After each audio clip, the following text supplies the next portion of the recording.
Their laughter was sharp, like broken glass under my skin. I stood in my own living room, wedding ring still heavy on my finger, staring at them. My mother's smirk was slow and deliberate, her glass of wine tilting toward my father as if to toast my insignificance. My father didn't even look at me, just swirled his drink. "We had better things to do," she said. No apology, no shame, just pride in her cruelty. I didn't cry, I didn't shout, I only nodded, and in that moment I made a silent vow. They'd never see me beg for their presence again. They'd see me make them irrelevant. Before all this, I still believed in them. Growing up, I thought my parents were pillars, hard but solid. Every achievement I brought to them like an offering. Top grades, scholarships, the job no one thought I'd land.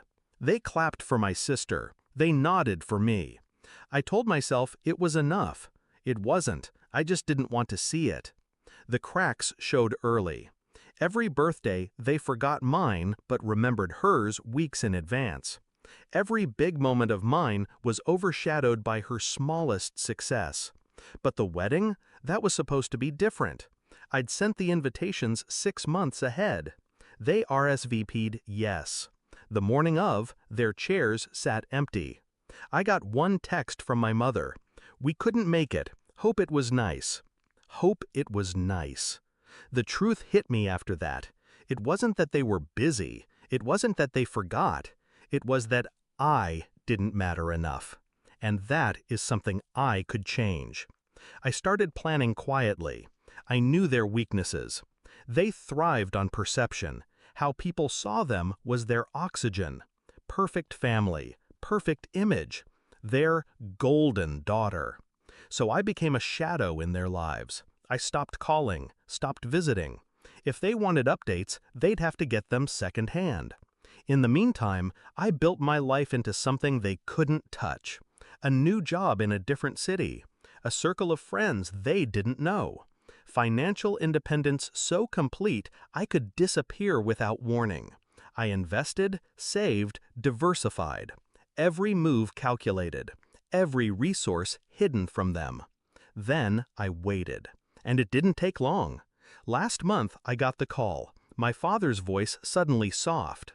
They wanted to reconnect. They'd heard I was doing well. They wanted to visit. Of course, I agreed, smiling to myself. The day they arrived, I set the stage.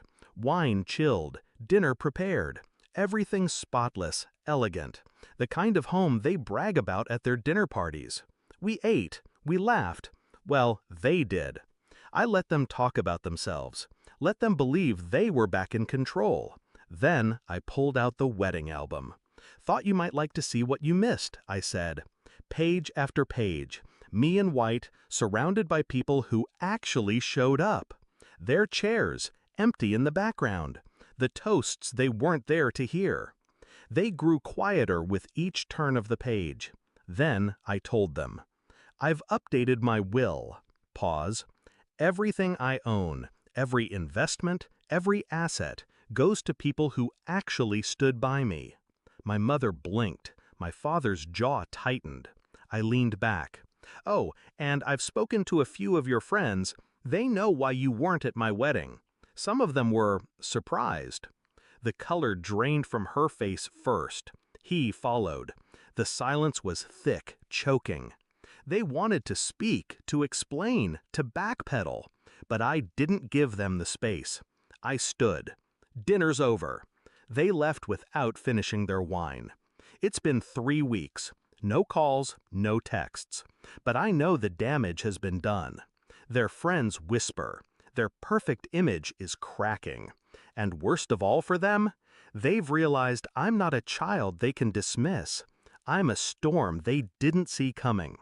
I don't need their apology. I don't need their love. I just needed them to understand. The moment they laughed at my pain, they stopped being my parents, and I stopped being theirs.